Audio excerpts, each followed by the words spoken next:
మంత్రి జూపల్లి కృష్ణారావు ఇచ్చినటువంటి సవాల్ని స్వీకరించిన మా గౌరవ బీఆర్ఎస్ పార్టీ మంత్రివర్యులు హరీష్ అన్న గారు కానీ మా వర్కింగ్ ప్రెసిడెంట్ కేటీఆర్ గారు కానీ సవాల్ని స్వీకరించి ఈరోజు తెలంగాణ భవన్కి విచ్చేస్తే ముఖం చాటేసినటువంటి జూపల్లి కృష్ణారావు ఇప్పుడు ఏం సమాధానం చెప్తావు తెలంగాణ ప్రజలకి?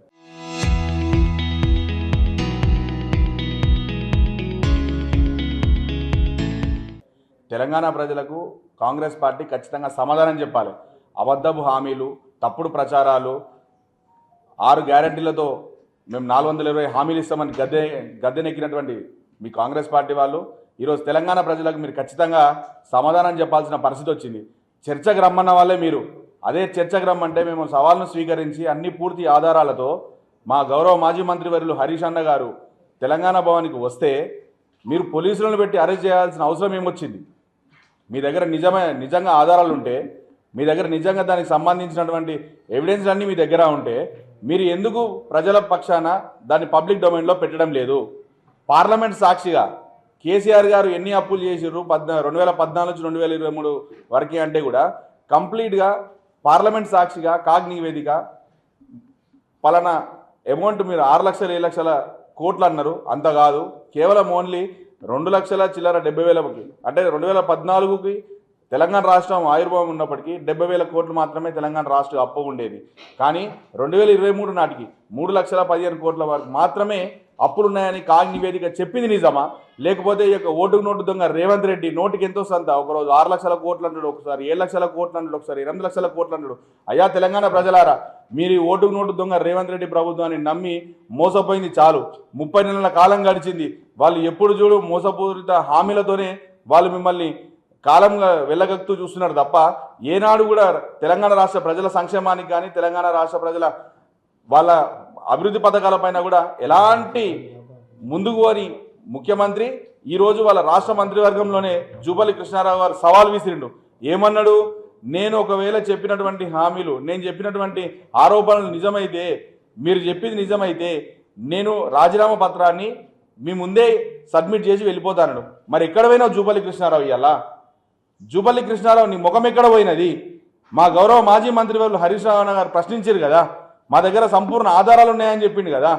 మరి తెలంగాణ భవన్కి వస్తాన నువ్వు మళ్ళీ గన్ పార్క్ ఎందుకు మీరు స్థలాన్ని మార్చిర్రు? మా గౌరవ మాజీ మంత్రివర్యులు హరీష్ అన్న గారు ఫోన్ చేసిర్రు, పొన్నం ప్రభాకర్ గారికి ఫోన్ చేసిర్రు, అడ్లూరి లక్ష్మణ్ గారికి ఫోన్ చేసిర్రు, అజారుద్దీన్ గారికి ఫోన్ చేసిర్రు గౌరవ మంత్రులకు. కనీసం వాళ్ళ ఫోన్ స్పందన కూడా లేదు కదా. మళ్ళీ అడ్లూరి లక్ష్మణ్ గారు మాట్లాడతారు, మేము 9 గంటలకు రమ్మంటే మేము 10 గంటలకు వచ్చినాం, మేము 12 గంటల దాకా పోయిందే 11:30కు, 12 గంటలకు పోయినామని అబద్ధాలు. గౌరవ జర్నలిస్టు మిత్రులు, సోదరులు, పెద్దలు, విఘ్నులు, మీరు కూడా ఒకసారి ఆలోచించాలి. గౌరవ మంత్రులు చెప్పినటువంటి సమయాన్ని కూడా మీరు చూసి మీరు వాళ్ళని ప్రశ్నించాలి. తెలంగాణ సమాజం పట్ల మీకు కూడా గౌరవమైనటువంటి బాధ్యత ఉన్నది కాబట్టి ఈ యొక్క అబద్ధపు హామీలను ముందుకు తీసుకొచ్చినటువంటి రాష్ట్ర ప్రభుత్వాన్ని మీ ద్వారా కూడా ప్రశ్నించాలి. ఈ సందర్భంగా విజ్ఞప్తి చేస్తూ మా గౌరవ మాజీ మంత్రివర్యులు ఎల్లప్పుడూ కూడా ప్రజల పక్షాన నాడు ఉద్యమంలోనైనా మొన్న మా ప్రభుత్వంలోనైనా నేడు ప్రజల పక్షాన్నే కొట్లాడే వ్యక్తి మా గౌరవ మాజీ మంత్రులు హరీష్ అన్న గారు. మా హరీష్ అన్న గారిని ఎదుర్కొనే దమ్ము లేక కొందరు పోలీసు వాళ్ళని ముంగడు పెట్టి ఈరోజు అరెస్ట్ చేసిరు. అరెస్టులతో మేము భయపడేది లేదు, మా బీఆర్ఎస్ పార్టీ బెదిరేది లేదు. ఖచ్చితంగా సిద్దిపేటలో కూడా మా గౌరవ పాలసాయిరామన్న గారి ఆధ్వర్యంలో కానీ మా బీఆర్ఎస్ పార్టీ ఆధ్వర్యంలో కానీ ఖచ్చితంగా ఈ యొక్క రాష్ట్ర ప్రభుత్వ వైఫల్యాలను అన్నింటి కూడా ఎప్పటికప్పుడు ఎండగడుతూ రాష్ట్ర ప్రజలకు, మా యొక్క సిద్దిపేట ప్రజలకు చైతన్యం చేసే దిశగా మా బీఆర్ఎస్ పార్టీ ముందు వరుసలో ఉంటుందని సందర్భంగా తెలియజేస్తూ ధన్యవాదాలు. తెలంగాణ రాష్ట్ర రాజకీయ వెనుక మీద జరుగుతున్న పరిణామాలు ఇటు ప్రజలు, తెలంగాణ సమాజం పరిశీలిస్తూ ఉన్నది. అసలు కాంగ్రెస్ అంటేనే ఈ ప్రజాస్వామ్య తోటలో వెలిసిన గంజాయి మొక్క. ఈ భారతదేశ ప్రజాస్వామ్య రాజకీయ తోటలో వెలిసిన గంజాయి మొక్కనే ఈ కాంగ్రెస్. దానికి తోడు నిజంగా ఈ నాయకులలో కూడా అట్లాంటి లక్షణాలున్న వ్యక్తి ఇప్పటి ముఖ్యమంత్రి రేవంత్ రెడ్డి గారు. ఇట్లాంటి వ్యక్తి ప్రభుత్వం ఉన్న దీంట్లో మంత్రులు వాళ్ళే సవాల్ విసిరి మళ్ళీ వాళ్ళే సమాధానాలు చెప్పలేక వెనుదిరిగినరు, ఆడలేక మధ్యలో అన్నట్టు. మరి అమరవీరుల స్తూపంకి వచ్చిన మంత్రులు అదే సెక్యూరిటీతోని మరి ఇటు హరీష్ రావు గారిని రానియకుండా పోలీస్ జులంతోని, ఈ నిర్బంధాలతోని, అంటే ఎక్కడ హరీష్ రావు గారు ఈ సవాళ్ళకు బహిరంగ చర్చకు వస్తే వాస్తవాలు బయటపడి అటు సంక్షేమ శాఖలో 2,000 కోట్ల సంబంధించి కావచ్చు, రాష్ట్ర ఆర్థిక పరిస్థితి కావచ్చు, లేకుంటే ఈ డైవర్షన్ డిస్ట్రక్షన్ పరిపాలన గురించి ఎక్కడ వీళ్ళ నిజాలు బయటకు వచ్చి ప్రజలు చీకొడతారన్న భయంతో వాళ్ళే చర్చకు సవాల్ విసిరిండ్రు, దానికి ఒప్పుకున్నారు. మంచిగా తెలంగాణ భవన్లో బీఆర్ఎస్ పార్టీ తరఫున అటు జూపల్లి గారికి అయితే కూర్చేసి రెడీగా వెయిట్ చేసిర్రు. మేము అన్న దగ్గరికి, మీరన్న దగ్గరికి, మా కార్యాలయానికి రావడానికి మీకు దమ్ము లేదు. అక్కడ అమరవీరుల స్తూపంలో మీరు వచ్చిన కాడికి మా హరీష్ రావు గారు వస్తా అంటే పోలీసులను అడ్డు చూపెట్టి తక్షణమే అరెస్టు చేసి ఈ రకంగా మరి ఎవరు గొంతు నొక్కాలనుకుంటారు? మీరు ఈ ఉత్తుత్తి బహిరంగ సవాళ్ళు ఎందుకు వేస్తున్నారు? మీకు ఆ తాకత్ ఉందా? అప్పుడు కూడా మీకు తెలంగాణ ఉద్యమం నడిచేటప్పుడు రాజీనామాలు చేసే దమ్ము లేకపోయింది అంటే మీ అధిష్టానాన్ని ఒప్పించే దమ్ము అప్పుడు లేక తెలంగాణ ఉసురు పోసుకురు. ఇప్పుడు పరిపాలనలో అనవసరమైన వాస్తవాలు ప్రజలకు వెల్లడించే చేతగాని దద్దమ్మలు కాబట్టి మీరు ఇట్లా ఈ చర్చకు ముఖం చాటేసిరని చెప్పి మేము బీఆర్ఎస్ పార్టీ తరఫున వాళ్ళ వైఖరిని ఖండిస్తున్నాం. ఇక వీళ్ళదంతా అయిపోయింది. ఆదా టైం మే పూరా ఫిలిం ఖతమ్ హోగయే. ఈ రేవంత్ రెడ్డి గారిది ఈ పరిపాలన 5 సంవత్సరాలలో సగం కాలం ఒడిచిపోయింది. ఒడిచింది సగం కాలం కానీ సినిమా మొత్తం ఒడిచిపోయింది, ప్రజలకు తెలిసిపోయింది. కేసీఆర్ ఆనా జరూరీ హై, కేసీఆర్కి జరూరత్ హై అని మొత్తం తెలంగాణ ప్రజలు, ఈ తెలంగాణ రాష్ట్రంలో కేసీఆర్కి హుకుమత్కి జరూరత్ హై, కేసీఆర్కి హుకుమత్కి జరూరీ భీ హై అని తెలంగాణ వ్యాప్తంగా అందరు ప్రజలు భావిస్తున్నారు. అయితే ఈ విషయాన్ని గమనించి ఇటు కేటీఆర్ గారికి, హరీష్ రావు గారి ఈ కార్యకర్తల సమావేశము, ఈ సభల్లో వస్తున్న స్పందన చూసి వాళ్ళు లాగులు తడిసిపోయి ఈ అనవసరమైన ప్రేలాపనలు చేస్తారు.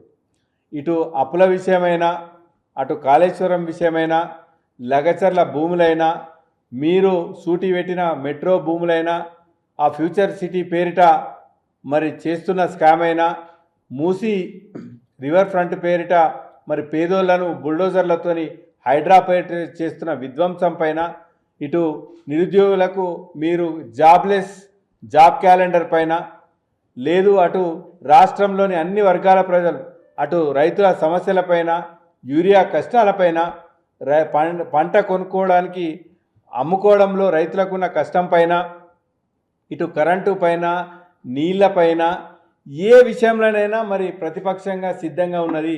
అప్పుడప్పుడు ఈ దద్దమ్మలు వాళ్ళకి అసలు విషయం తెలియదు. అసెంబ్లీ సభానాయకుడు మీరే, మీ స్పీకరే, మరి అసెంబ్లీలోకి రావాలంటే మీరే కదా. అసెంబ్లీ ఎప్పుడో ఫిక్స్ చేస్తే ఎప్పుడైనా ఇప్పుడు వీళ్ళు కోరితే పెట్టరు కదా. మీకు నచ్చినప్పుడు పెట్టుకొని సమావేశాలు, మీకు నచ్చినప్పుడే వాయిదా వేసుకునే చేతగాని దద్దమ్మలు ఈ అసలు జరగాల్సిన సమయంలో కూడా ఆ సెషన్స్ను సరిగా జరపని, నిర్వహించలేని అసమర్థ పరిపాలన మీది. దానికి తోడు మరి అసెంబ్లీలో కూడా గతంలో ఇరిగేషన్ పైన వివిధ సందర్భాలు ఇచ్చినప్పుడు ఒక్క హరీష్ రావుకే 60 మంత్రులు అడ్డం వచ్చినా అసలు వాస్తవాలు ప్రజలకు వెల్లడించి అప్పుడే కదా మీ రాజకీయ సమాధికి ఒక బీజం పడ్డది. మీ ఈ సగం కాలంలోనే మీ పూర్తి సినిమా అయిపోయింది. కాబట్టి ఈ అనవసరమైన ప్రగల్భాలు పలికి ఇంట్లో కూడా ఏంటంటే ఇంట్లో ఒక పెద్ద కుట్ర దాగి ఉన్నది. తెలంగాణ సమాజం అర్థం చేసుకోవాల్సింది ఏంటంటే ఈ హైదరాబాద్ మీద ఈ చంద్రీగ కన్నుబడ్డది. చంద్రీగ డైరెక్షన్లోనే ఈ రేవంత్ రెడ్డి గారు మొన్నటి పవన్ కళ్యాణ్ స్టేట్మెంట్లను ఖండించకపోవడము, తెలంగాణ అస్తిత్వం మీద, తెలంగాణ భాష మీద, తెలంగాణ యాస మీద తదేకంగా దాడి చేస్తూ అక్కడక్కడ సమాజం ఏకమయ్యే టైంలో ఇట్లాంటి డైవర్షన్ పాలిటిక్స్, డిస్ట్రక్షన్ పాలిటిక్స్కు వాళ్ళ మంత్రుల ద్వారా తెరదీస్తున్నారు. అది సంక్షేమ శాఖలో టెండర్ల విషయంలో హరీష్ రావు గారు చెప్పింది. ఒక మంత్రి అసలు 2000 టెండర్ల కానే కాదని, 2000 కోట్ల విలువనే కాదన్నారు. వాళ్ళ దాంట్లో వాళ్ళకే గణాంకాలలో కూడా తేడా ఉన్నది. అది బీసీ సంక్షేమం కావచ్చు, ఎస్సీ సంక్షేమం కావచ్చు. నిన్న మొన్న వచ్చిన మైనార్టీ సంక్షేమ మంత్రి అజరుద్దీన్ గారు కూడా మరి ఈ విషయాల పట్ల అసలు టెండర్ విలువల పట్లనే వాళ్ళకు క్లారిటీ లేదు. అంటే మీ పరిపాలన పట్ల, మీ పరిపాలన దక్షత ఏందో మరి ప్రజలకు అర్థమవుతుంది. అటు గణాంకాల విషయంలో కావచ్చు, ఒక ప్రజలను చూసే కోణంలో విషయం కావచ్చు, తెలంగాణ సోయి విషయంలో కావచ్చు, ఏ విషయంలో కూడా ఈ కాంగ్రెస్ అనేది బీఆర్ఎస్తో పోటీ పడలేదు. మీరు టెక్నికల్గా కుర్చెక్కి కూర్చున్నారు. ఒక అవకాశం వచ్చింది. ఈ వచ్చినందుకు మీరు ఇచ్చిన హామీలు 6 గ్యారంటీలు, 420 హామీలు ప్రదర్శించడంలో మీరు ఈ ఇంట్రెస్ట్ చూపిస్తే ప్రజలకు ఎంతో కొంత మేలవుతుంది. ఎంతసేపు గోబెల్స్ ప్రచారం. అసెంబ్లీలో గత మాజీ ఆర్థిక శాఖ మంత్రి హోదాలో అన్ని వివరాలు. అసెంబ్లీ అంటే ఏంది, ఈ ప్రజాస్వామ్యానికి దేవాలయమా సుట్టిది. అక్కడ ఎవరు అబద్ధం ఆడరు, ఆన్ రికార్డ్ ఉంటుంది. కాబట్టి స్పీకర్ గారి సమక్షంలో హరీష్ రావు గారు గతంలోనే ఈ రాష్ట్రానికి సంబంధించిన అప్పుల విషయంలో గత ప్రభుత్వం యొక్క అప్పులు మీరు ఎలాంటి ఇన్వెస్ట్మెంటు అంటే ఒక మౌలికమైన సదుపాయాలు ఇన్ఫ్రాస్ట్రక్చర్ కల్పించకుండానే ఈ రెండున్నర ఏళ్ల కాలంలో మీరేం అప్పులు చేసిరన్న విషయంలో కూడా ఆల్రెడీ అసెంబ్లీలో అన్ని గణాంకాలతో సహా వివరించినప్పటికీ తదేకంగా ఒకటే తప్పును ఒకటే అబద్ధాన్ని మళ్ళీ మళ్ళీ చెప్పి మరి రేవంత్ రెడ్డి గారు ఇంకా పల్సన కావద్దు. పొద్దున్న లేస్తే కేసీఆర్ గారిని, కేటీఆర్ గారిని, హరీష్ రావు గారిని తిట్టడమే పరిపాలన అని అనుకుంటారు. ఇది కాదు. మరి ఈ రేవంత్ రెడ్డి గారి పరిపాలన ఎట్లయిపోయిందంటే తెలంగాణ యొక్క దౌర్భాగ్యం. అప్పుడు కేసీఆర్ గారు పక్క రాష్ట్రాల్లో అసూయపడేలాగా చేస్తే ఇప్పుడు పక్క రాష్ట్రాల ముందు అడుక్కు తినే రాష్ట్రం లెక్క చేసిండు ఈ రేవంత్ రెడ్డి గారు. రేవంత్ రెడ్డి గారు చీకటికి దొంగ తోడైనట్టు ఈ కాంగ్రెస్కు రేవంత్ రెడ్డి గారు తోడవడం వల్ల తెలంగాణ యొక్క ప్రతిష్ట దిగజారి మసకబారే ప్రమాదం ఉన్నది. తెలంగాణ అస్తిత్వానికి కూడా ప్రమాదం ఉన్నది. ఈ విషయాన్ని మరి తెలంగాణ సమాజం, తెలంగాణ మేధావులు, ప్రజలు, కవులు, కళాకారులు, అన్ని సబ్బండ వర్గాలు అప్పుడు ఎట్లయితే తెలంగాణ ఉద్యమంలో కలిసి వచ్చినాయో ఈ చంద్రబాబు గారి డైరెక్షన్లో పనిచేస్తున్న ముఖ్యమంత్రి రేవంత్ రెడ్డి గారి నేతృత్వంలో తెలంగాణ అస్తిత్వం పైన కూడా ఒక కుట్ర జరుగుతుంది. ఈ విషయం పట్ల కూడా తెలంగాణ ప్రజలు మరి అప్రమత్తంగా ఉండాలని, ఈ అరెస్టులు, పోలీస్ నిర్బంధాలు అనేటివి మరి బీఆర్ఎస్ పార్టీకి, కేసీఆర్ నేతృత్వంలోని ఈ గులాబీ జెండా పార్టీకి, ప్రత్యేకించి హరీష్ రావు గారికి కొత్త కాదు. ఇవన్నీ ఎదుర్కొనే దాటే ఆంధ్ర వలస పాలకులను అక్కడ ఢిల్లీ మెడల్ వంచి తెలంగాణను తెచ్చినోళ్ళు. మీరు ఇట్లా ఈ పోలీస్ జులుంతోని మీరు బహిరంగ చర్చకు పిలిస్తిరి, మీరు ఆడికి వస్తిరి, వీళ్ళు సిద్ధంగానే ఉంటిరి. మరి తెలంగాణ భవన్ నుంచి బయలుదేరిన హరీష్ రావు గారిని ఎందుకు అరెస్ట్ చేసిరండి? మీకు అంత భయమేంది? వాస్తవాలు ప్రజల సమక్షంలో అదే గన్ పార్కు మన అందరికీ స్ఫూర్తివంతమైన అమరవీరుల దగ్గరనే చెప్పడానికి అసలు ఆడ కూర్చొని కూడా వాళ్ళకి అర్హత ఉన్నదా? ఈ కాంగ్రెస్ ప్రభుత్వానికి చంపిందే వాళ్ళు కదా. అయినా సరే అక్కడికి హరీష్ రావు గారు వెళ్తా అంటే మరి పోలీసులతో నిర్బంధించి అక్రమ అరెస్ట్ చేసి తద్వారా చర్చకు రానియకుండా ముఖం చాటేసిన మంత్రుల వైఖరిని కూడా మేము తీవ్రంగా నిరసిస్తున్నాం, ప్రతిఘటిస్తున్నాం, ఖండిస్తున్నాం. తెలంగాణ ప్రజలు కూడా ఎవరి విధానం ఎట్లుందో మరి ఆలోచించాలి. రాజ్యాంగం మీద ప్రమాణం చేసిన మంత్రులు మరి మీ శాఖల ద్వారా మరి ప్రజలకు ఏం చేస్తారన్న విషయాలు కూడా మీరే ఒకసారి ఆలోచించుకోవాలి. ఎంతసేపు కేసీఆర్ రావాలంటారు, మీరు హరీష్ రావు గారిని, కేటీఆర్నే తట్టుకుంటలేరు, మరి కేసీఆర్ వస్తే మీరు తట్టుకుంటారా అని మరి మంత్రులను కూడా మేము సూటిగా ప్రశ్నిస్తున్నాం. కాకపోతే ఇప్పుడు వాళ్ళే చర్చకు పిలిచి మళ్ళా వాళ్ళే ముఖం చాటేసిన విషయాన్ని మరి ప్రజలు కూడా గమనించాలి.